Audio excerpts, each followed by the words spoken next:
United and the Onana deal. Bro, what are you saying, man? How you doing? I feel like I'm just about to go on my third stream in a row. Yeah, man, a busy day for you. Busy day for you. I was just speaking about Partey and Zubimendi and stuff, but I wanted to bring you on to ask you a little bit about how you feeling. Updates on Manchester United making signings. You got Cunha through the door. You got Mbeumo on the way. You must be gassed, bro.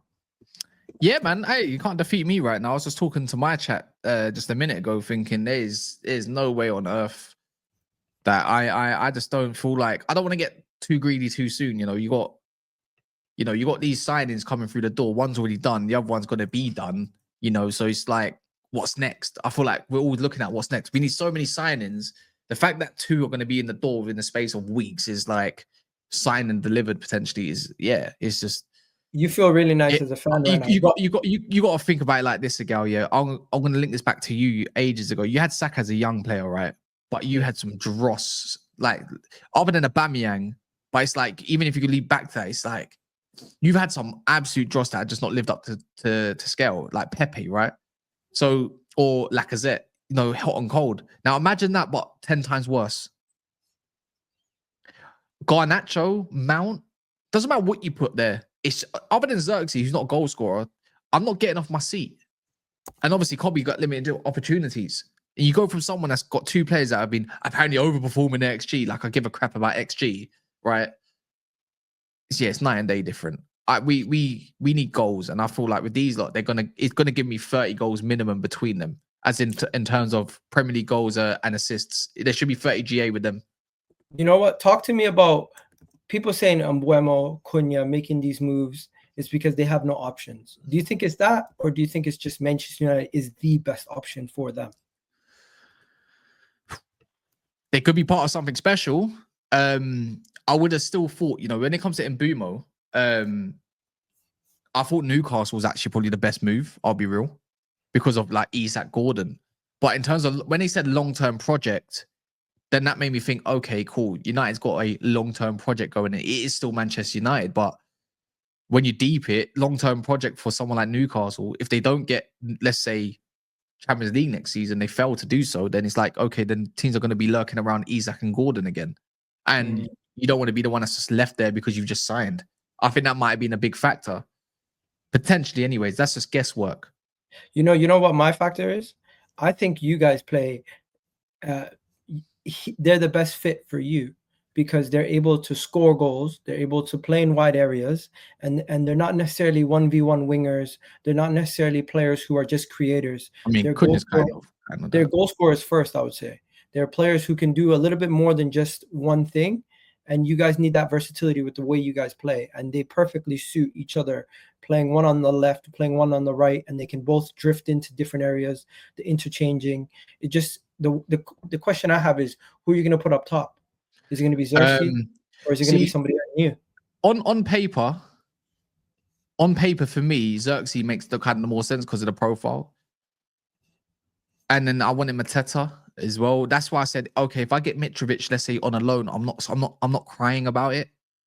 Even a Gonzalo Ramos, he's not the worst in the world. His link up nice, but I don't think he's strong for me. But if it's a loan, I don't mind. If it means that you go and get a top centre mid and a wing back of some sort, or goalkeeper, and you just miss that, then I can accept that for one season, because I feel like Xerxes could be the main man up front. It just means, but is Ruben Amorim willing to adjust the way he plays his strikers up top? I don't think so. And that's kind of a worry. That's why I feel like he's still looking at Gyökeres as the number 1 target. Like the 2 names that have been actually said recently for Man United it's Osimhen once again, and this is from Laurie Whitwell. Osimhen and Gyökeres. He's a huge admirer of Gyökeres, and Osimhen, they might rethink about restructuring a wage of some sort to get what he wants. But then, what does he want wages wise? Is it ridiculous? Look, there's lots of rumors about what wages he wants, something like 200k after tax, and it's like, wow, well, you're looking at like 300k. I think that's just stupid. So, and I'm not being funny, but Osimhen doesn't have a crazy goal scoring record to tell me that you're deserving of something like that. I think that's the wrong move. And then you also lose him to AFCON, so that's even worse. And that's why I don't want him. No, but there's no AFCON this upcoming summer. I mean, this upcoming Oh, yes, there is. It's in December. Oh shit! Yeah, there's no AFCON in the summer, but there's It's in Morocco, oh and shit! I should be going to it as well. You should live life. Live your life, bro. Yeah, no, but I want to go do content over there. Might have some interviews with some Nigerian players and Moroccan players. If you know, you know, love, love, love. But You're no, the telling thing you're is, telling me you got things lined up. well, yeah, big up to I can't say the names, but I might be able to. The Nigerian players maybe, yeah, but the Moroccan's one I'm gonna let's just say in it, yeah. I'm going to Morocco in September, and I'm going to the King's Palace so for a week. So love in it. There might be a little something in it to say in it. I'm not going there for a week that for a week. Then I'm going to Tangier for a week, and I'm gonna go link up with Lee Gunner for a few days because he's literally about half an hour away from me. So, or where I will be in Spain. So for me, again, yeah, I want to experience AFCON because last year I was talking about I'm not interested. I watched a few games, Cape Verde and that, and I was gassed. I was rooting for Cape Verde. So So we're gonna get KAS live streams from Africa. That's I, crazy. I'd like to think so. Hopefully, yeah. I want to go You, experience some like proper like AFCON vibes. The food is gonna be insane. I'm not I gonna already lie. know I think about the that.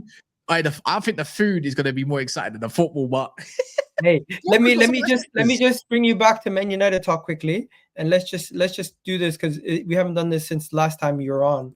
Quickly, just looking at Manchester United's team, and let's rip it apart and build it back together. So, out of these guys, goalkeeper, who do you think is going to be your goalkeeper walking into next season? Oh, you want to see? My chat was asking for this. I didn't even do it. I think Vanya. I think we're gonna get that Vanya Milenkovic Savic. He's top of our list. Vanya? Yeah. What? Never heard of this guy. What's his name? Right Milenkovic. M or V? Right Milenkovic. Just right Milenkovic. No, not like that. I think it's MI. M I. Okay. Which one? That one, Torino. Okay. So center back situation. Maguire is going to be in it. No, I'll put the lick there.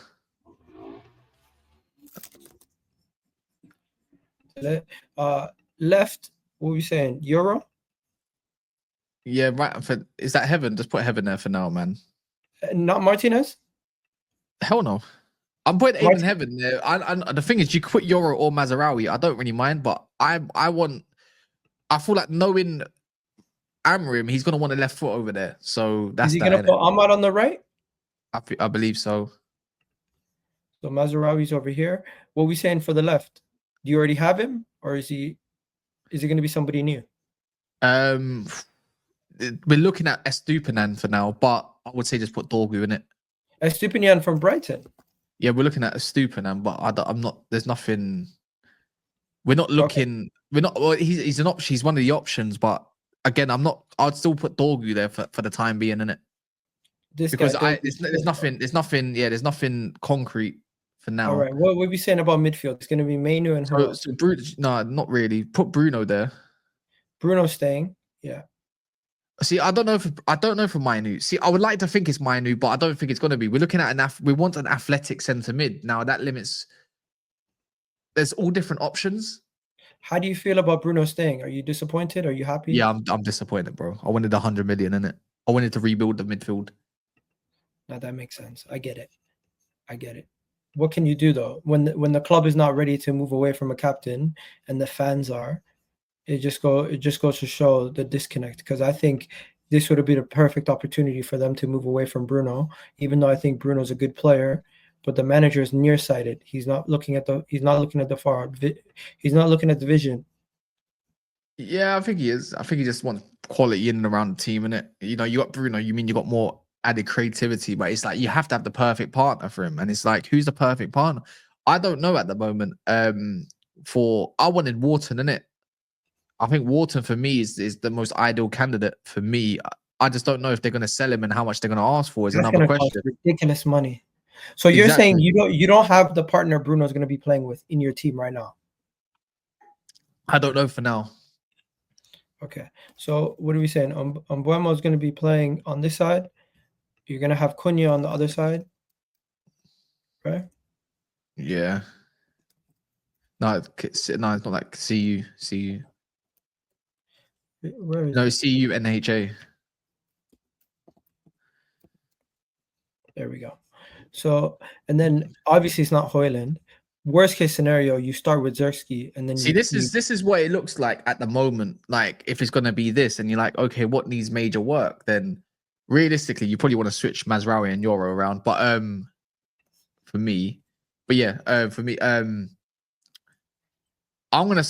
really think that this club's going out for Gyökeres next.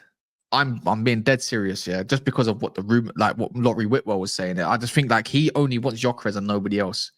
That's what it's screaming to me. To get him over the line is another thing. No, but Obviously, the thing is, Gyökeres has Arsenal, Chelsea, Liverpool Chelsea ain't looking at him. Ahead of you. Yeah. Chelsea are looking at him, but they're looking at Ekatike at the moment. So is Liverpool. And Arsenal's also looking at Sesko. But Gyökeres, I know. Gyökeres has no urgency to sign the deal with Man United when Liverpool, Arsenal, and Chelsea are still in the mix. I don't know what it may be, yeah, but I don't even know if you're even talking to the guy. Like, okay, again, let me stop you right there.